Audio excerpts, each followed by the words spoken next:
Welcome today. Welcome to Alien's Joy. I am so glad to see you for this episode today. Welcome, welcome on our platform. We're also on Roku, Apple TV, and Amazon Fire. I hope you're watching TV. Today, welcome, welcome. And I'm always glad to do this show and bring you some joy. Come today on our show. I have a guest, and we're going to talk about some women's things. Of course, we're always talking about a lot of women's stuff. We love to talk about things that inspire you. I love to talk about mind, body, spirit things that will bring you happiness. I love to talk about things that will bring you some nuggets of wisdom. And I love to have guests on. Today, I have a guest and I'm waiting on her to come back in. So I'm just going to introduce her. And if we have some problems coming back in, then we'll find out at that time. I will talk to Maartje van Krieken today. And you know how I love having guests. We have always these great conversations. You can always pop in later and be with us and ask us questions or put comments on YouTube where we're posting or social media where we're posting our replays. Today we're going to talk about the chaos in a women's quest to find peace and fulfillment. So in that women's quest to find peace and fulfillment, that's a big thing. We always want to have it all. We want to do everything perfect. So I'm going to talk to my guest Maartje van Krieken today about that. She's an executive consultant and speaker and the founder of the Chaos Games Consulting. Maartje has over 2 decades, all over the globe, all over the world in the oil and gas industry. And she excels in her project in change and crisis management. So helping people with that crisis management. Her notable achievements include transforming a global hub, significantly benefiting, I can't talk today, her company, balancing an international high-pressure career and motherhood. Maartje personifies resilience and adaptability. In 2009, Maartje has thrived since 2019. Maartje has thrived as a consultant, coach, and speaker in her own business. She specializes in guiding individuals and organizations through chaos, with notable contributions during the COVID crisis and rescuing a hydrogen fuel startup. In New Orleans, she now is very active and owns the Shrunk 3D franchise and is very active in the community. So we love to talk today. I'm going to ask you a couple of questions, but my very first question, Maartje, is welcome to the show. I'm so glad you're here today. Thank you for taking time out. And my first question, who is Maartje? Hey, Elian, I'm so excited to be here today. It's always lovely to hang out with other wonderful Dutch people who are all over the globe. I know, Um, it's fun. yes, very fun. Yeah, so a Dutch girl with a name like that. But I've lived all around the world for the last well over 20 years and love that. I love the wandering lifestyle and I hope to continue that for a while to come. Currently based in New Orleans, which is probably one of the few places on the planet that I would get homesick to. I love living here. It's definitely my kind of place. Mhm. And yeah, I worked over 20 years in oil and gas. I'm an engineer by background, and I love the problem solving that is in there. I'm Yeah. not necessarily very nerdy or very technical, but I love the integration and problem solving aspect of engineering, and I have always loved that. And at some point, my my career at this multinational and my goals started to divert too significantly. And Mhm. so I set out on myself, trying to cherry pick to really do the parts of the work that I used to love before and do a lot less of all the mandatory stuff that comes from working with an employer, right?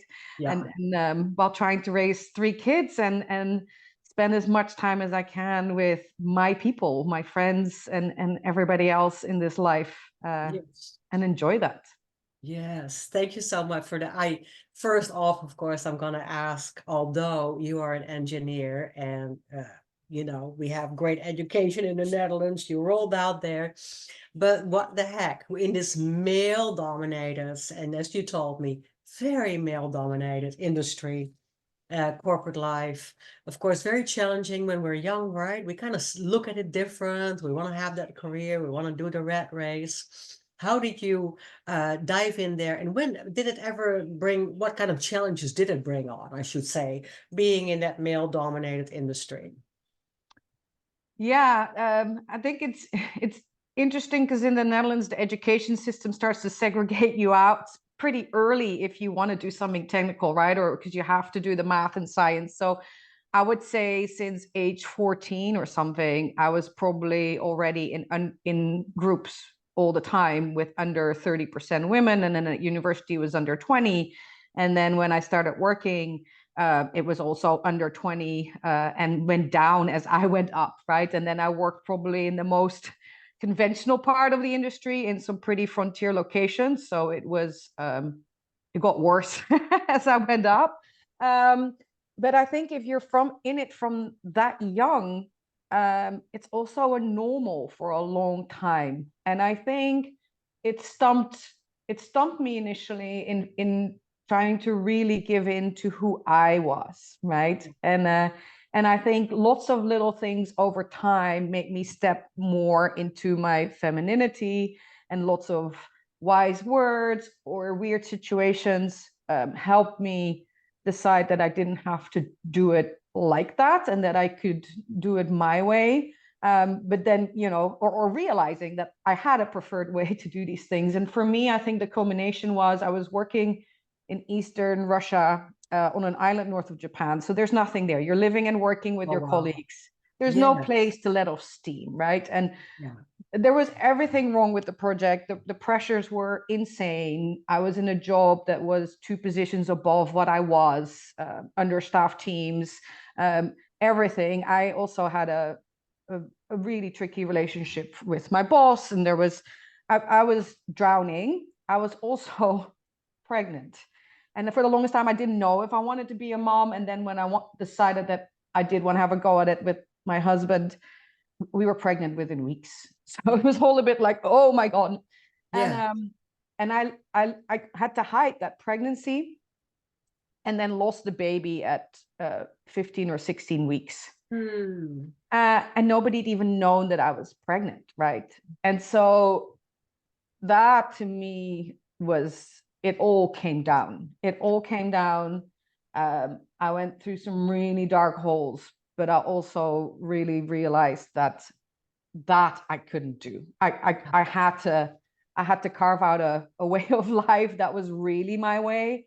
Yeah. And so it was then nitpicking all these little things that I'd learned over the years that I did like, and situations in which I had been happy or functioning well and had the energy, and kind of cobble that slowly together into me.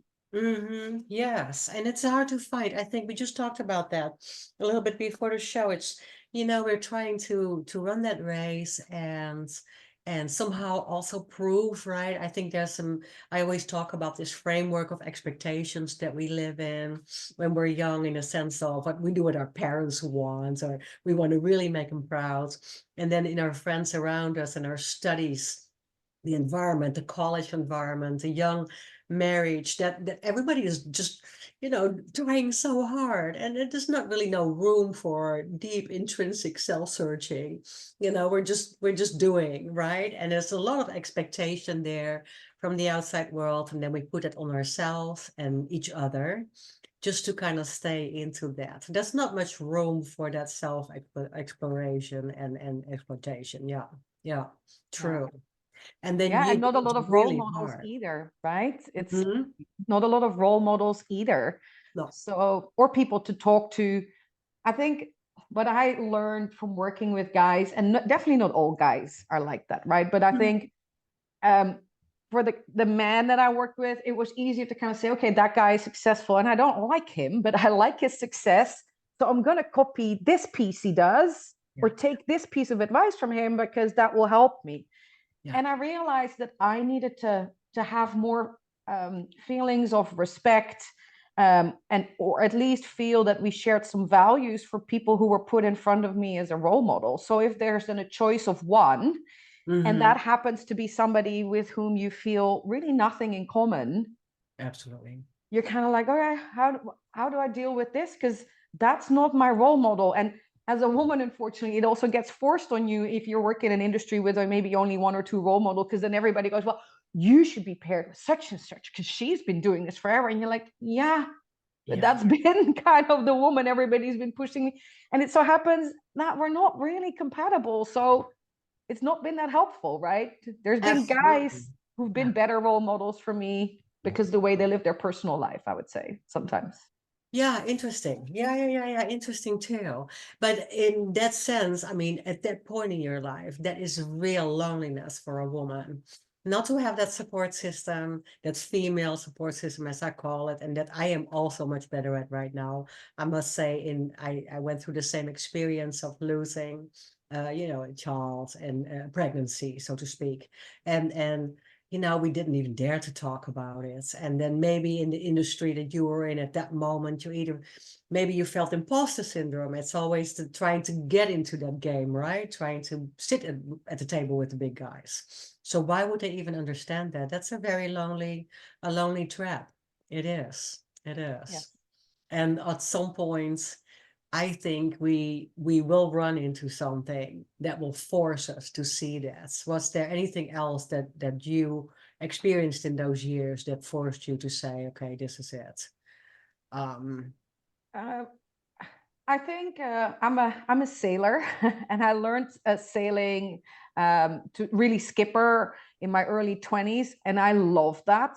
Um, and I think I started to tap into that because I was sailing tall ships and big barges. So I was a skipper, but yeah, if everybody messed up, I couldn't just run to the front deck and start doing it myself, right? These right. ships are too big and too heavy, and so you need to work with others. But I'd also been in some pretty hairy situations as a skipper, and I've been looking for somebody to save me, maybe. Yeah. And I think in that moment I realized I had to do it myself. And and this is part of actually of what I use in my structuring chaos for others all the time. It's about figuring out what in those situations what helps you to dare to take that first step.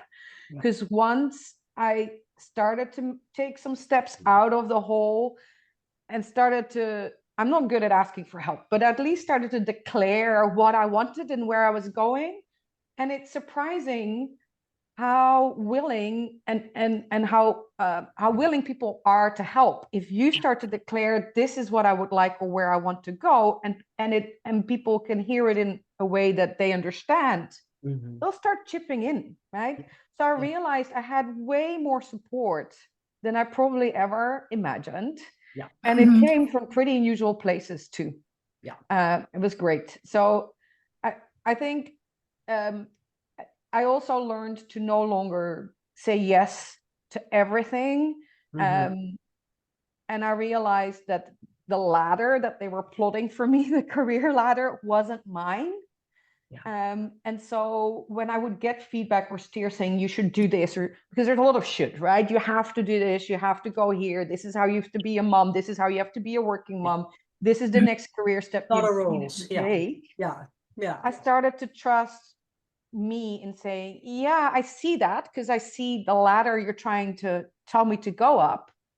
But I think my ladder is more like this. And I don't think you can imagine my ladder. So I know this is well intended. I'm going to leave it though. Yeah, yeah.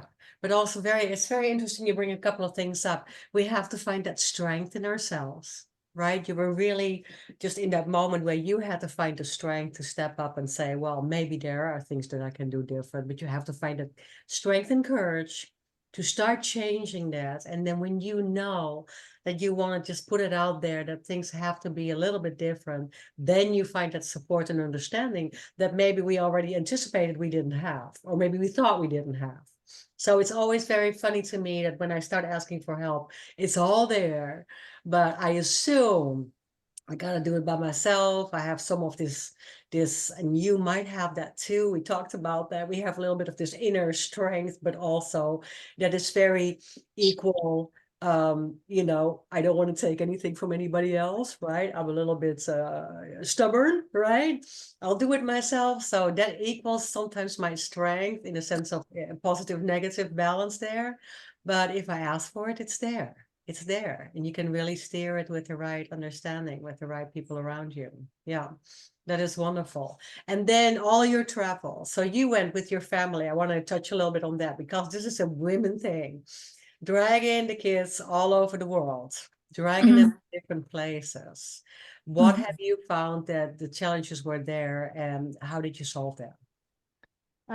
Yeah, so I actually grew up, or from high school onwards, I was at a school with a large proportion of kids who'd lived this life because there was a boarding house in the town that I grew up in.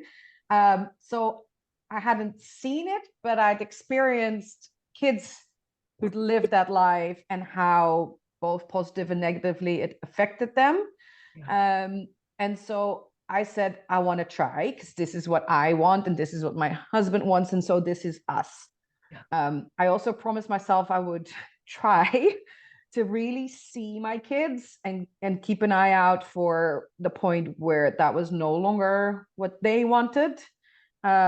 Or maybe, you don't know what kind of kids you're going to have. So maybe there's medical issues or learning issues or Mm. other things that mean you need to make other choices, right? So choosing to have children is also being willing to then make those changes if you need to. So I think for us, it worked out very well. I think our kids are truly my husband and my kids, and Yeah. they do very well in that situation. We also always said to them that by the time it's like late middle school or high school, we wouldn't necessarily go back because that was not really on our horizon, but we would at least find a place that we Yeah. all would love living so that they could do their high school years, the critical years, in one place, right? And not move them through that. Yeah. Um, yeah. Yeah, I like that because I think that is indeed, and I hear that a lot. By the time they get into middle high school, that is it's kind of a grounding thing, right? They got to stay there for a little bit. So you found your place. You are in New Orleans. You said you love it over there. That's your second home. So is this for now? This is where you're gonna stay. You have your business here. You get your clients there. This is a long-term picture for you. Long term, I get itchy quickly. I promised the oldest two that they would finish school here. Yeah. My little one knows that I didn't promise him that. Yeah. But I see us having an attachment to the city forever. Um, I could see us as the kids are getting older and become more independent, get another place in an, for me, probably close to water, close to the Yeah, yeah, coast, yeah, yeah, proper coast with tides and everything. yeah. My husband's career is becoming more mobile, so I could see us live in more than one place. Yes. I don't think my wandering days are over. And what I like about what I'm doing in the consulting space is that allows me to go places, right? New Orleans doesn't have a big corporate setup. Sure, yeah. So my work is elsewhere, and then I come home here to live the rest of life. For me, that's a good balance. I get my fix whilst my family can stay put and have some stability. Yes, and that is the wonderful thing of what we can do when we have our own business, right? As little entrepreneurs. And I just experienced that myself. I went traveling, I went abroad, and I could actually sit in my little sunshiny Airbnb and work a couple of hours in the morning because we have Zoom and we have all this amazing connection all over the world with people that I can work with. I had a client in India and a client in Istanbul, right? So we can go that way, and that is a wonderful thing. What is one of your favorite things that you are always teaching women? What kind of advice, some nuggets? Give us some nuggets of the things that you have learned and you advise women in these situations with all these Yeah. challenges chaos of life that we are going through. Yeah, so the interesting, it's been a bit of a journey for me to talk about me teaching women, because if you are a woman in such a male-dominated industry, you get pushed forward by your employer or by industry groups all the time, right? And they'll say like, oh, you go tell these women how to organize your life. You're doing it with 3 kids. You seem to be very happy. You Mm. tell, and I keep on trying to explain to them that it doesn't work like that, because the choices are individual. So what works for me doesn't work for somebody else. So I would love doing it in discussion format. I really hated it if they tried to pin me down or make me write or ask me to write a process or a procedure and say, what do we need to do? Yeah. I said, there's not one size fits all, right? And the problem is that there is no conversation. And then the challenge sometimes is that then when they finally sit in a room and have a conversation, these women are not immediately ready to rattle off the list of how they want it. They're still searching too, right? So I would get frustrated. And I learned in the process that I actually do have a really important lesson to teach, which is that I've been insecure in a gazillion things. I don't think I've been ever very much insecure in how I did motherhood, because once I decided that I wanted to be a full-time working mom, and didn't want to replicate the role model I grew up with, it was very clear that I had to do it on my terms. And so people can tell me things about how I am as a mom, and I can let it slide. And I Yeah. know I will mess up, and my kids will probably tell me when they're grown up that there's things I did wrong. But I also started to gradually take that into other parts of my life where I'm like, I can also let that go. Yeah. And so I think I know I can teach women deploying much the same skills I use with my consulting clients, because it's all around decision making, to get some peace in the chaos. Many people talk about work-life balance. I don't know if it's truly a balance, but I do think that if you put a bit more effort in making your decisions and really going to the rational space of, okay, where are my boundaries, which has to be into my life? How am I willing to compromise, and really work through that a bit more structurally, than in moments where it becomes very emotional because somebody's called you out, or something went wrong with one of your kids, or you had a shitty day in the office. Yeah. It doesn't immediately turn into self-doubt that lasts more than an hour Yes. or an evening with a bottle of wine, right? Or the feeling of guilt, because that will still happen. But if you then can tap into, but I know why I chose to do this, right? I just accepted a new job. I promised myself out for 12 weeks at least, or 3 months, I'm going to go head first into the new job, which means I'm going to miss some games for my kids. And then I'll reverse it once I'm settled, right? Well, Yeah. if you make that agreement with yourself, then the moment in which something goes wrong 7 weeks in, it still hurts, but it doesn't derail you It's completely, less right? damaging. Yes, it's Yeah. less So damaging. Yes. Yeah. having some basic tools and you need to redo it every once in a while, right? Because there's Mhm. things changing. So saying, okay, this is the course I'm going to go on. And then if something big happens, you also know, because you're like, oh, actually, this changed the fundamentals of why I chose left or right 6 months ago. So maybe I need to go back and kind of figure out if I make slightly different choices for the next 6 months. But I think if you do that work, and one of the main questions I ask myself, because that's my rabbit hole I go down into, I'm a pleaser. I want to do right by people. And so I need to remind myself, says who? Yeah. And so many times I'm like, I should. And then I'm like, okay, Maartje, says who? And then says who is kind of a faceless they, them. And, and I'm like, I okay, hold love on. that. I I don't have to do love any of this. I love that. Says who? That's what I need to talk. I need a coach too, right? I have a coach.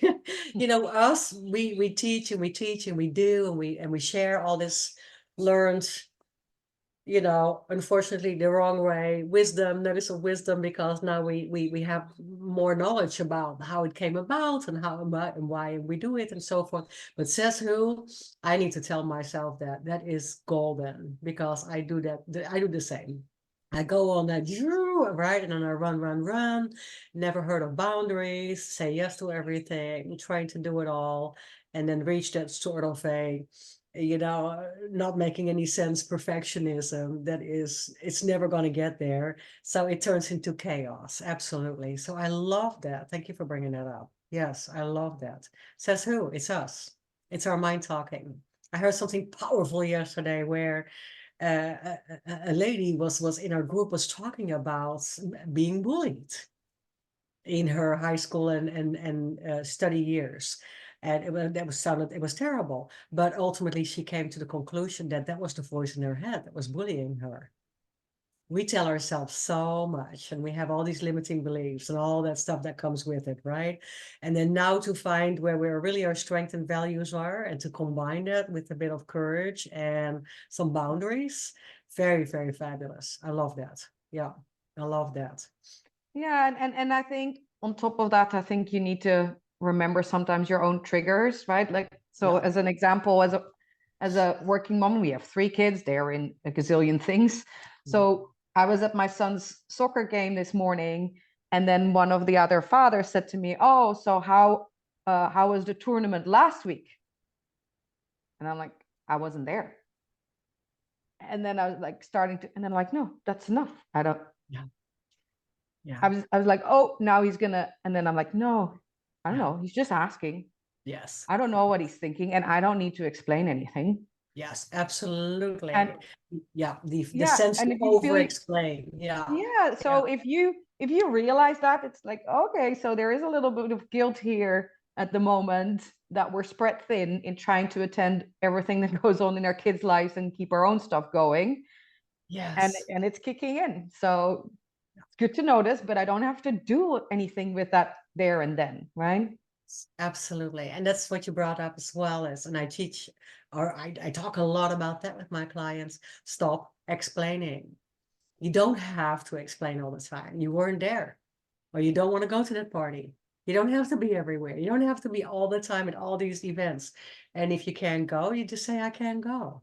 Or my husband doesn't want to go, or, we can't, but we don't have to constantly come up with all kind of, and for a lot of people, that is really, really big, because they're delving into little white lies, and from one thing comes another, and we don't need all that extra.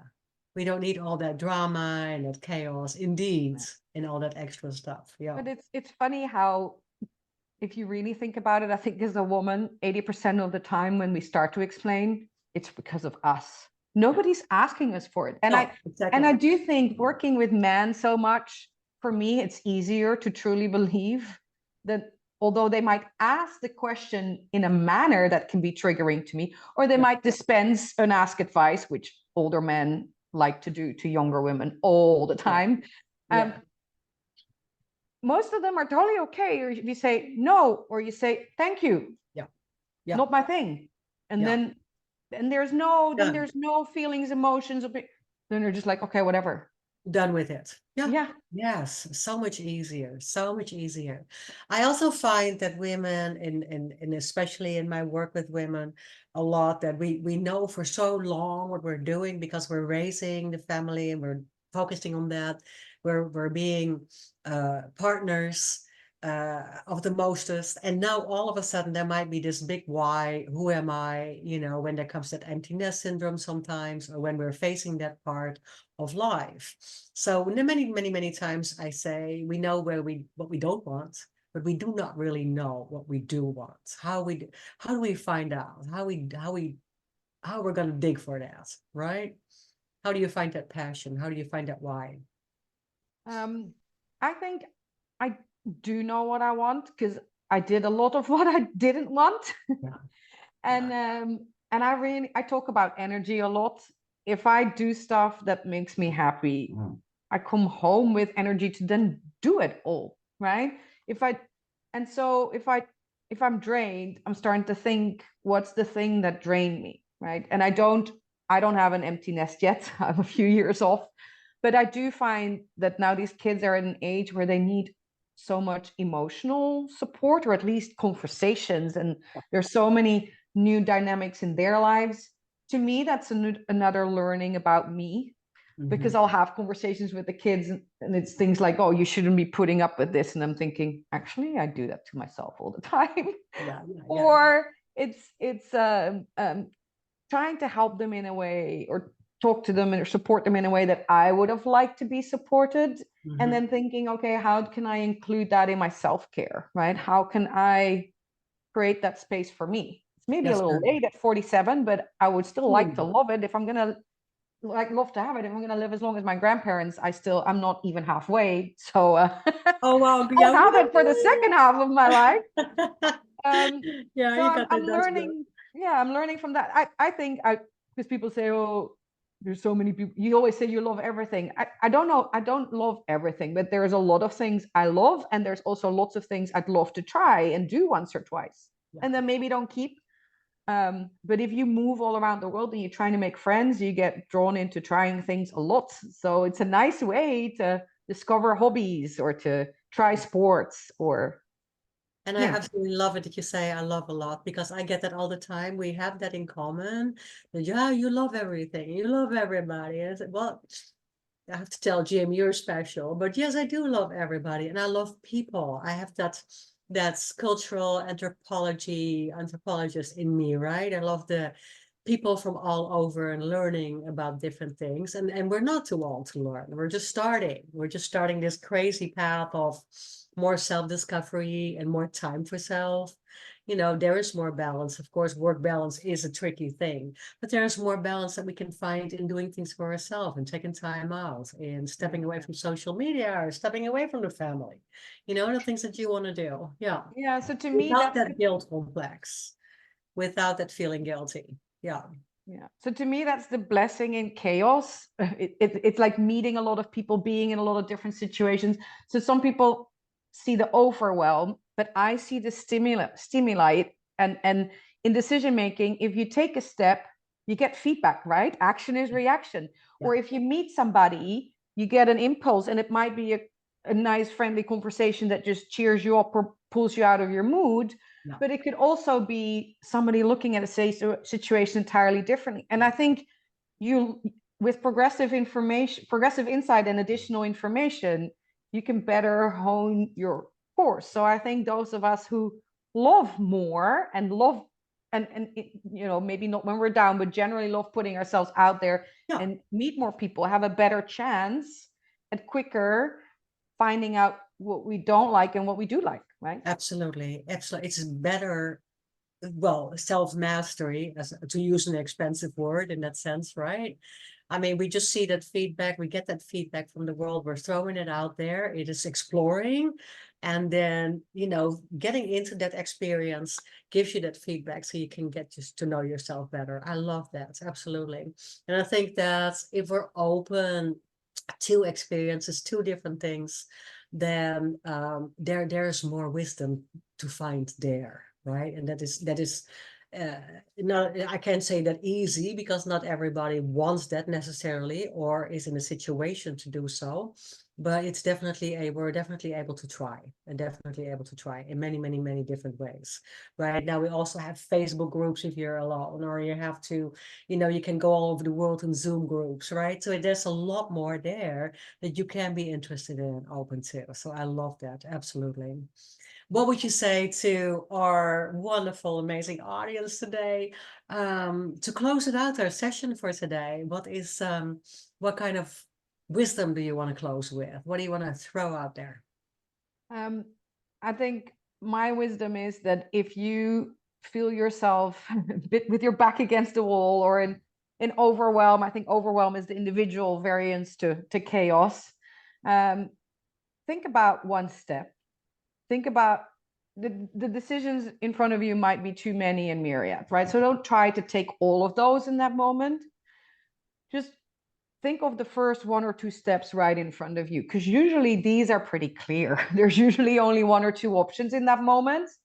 So take those and don't wait taking them too long, because if the choice is only left or right, in 2 hours the choice is also still only left or right, right? So take that one, take that step, and if you can get yourself, you know, 1, 2, 3 steps down the road, you're bound to get that reaction from your environment. You're bound to, even if you just go and walk your dog by yourself, you might run into a funny situation on the street that gives you at least enough spark to say, okay, I should walk my dog more often, and Yeah. do that, right?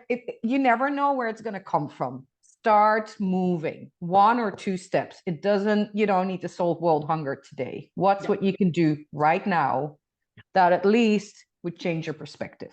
That makes one small step at a time. Yes, absolutely. Thank you for that. I love that so much. And what is my question is for you that just kind of sparked my interest here. Also, what is the one thing that you love to do? Is it meditation? Is it movement? Is it being alone? Is it reading, music? What kind of mindfulness thing would you do for yourself?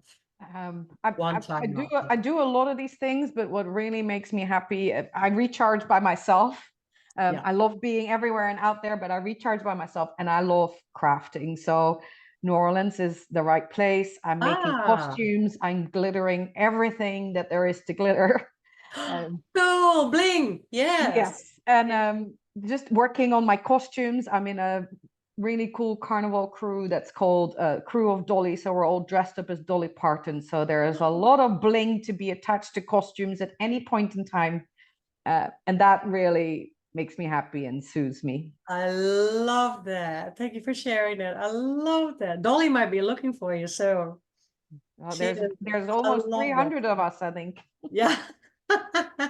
I love that. That is so great. Yes, we all have our little things, so I can't wait to see this. It was so wonderful to have you on the show today. Thank you so much, Maartje. And yes, I just hope to see you again, have you on the show again. Thank you to all our listeners and people that are watching today or that are going to watch on the replays. Give us some comments, reach out. How can we reach you best, Maartje? I'm professionally very active on LinkedIn. You can find ways to reach out or set up time with me too.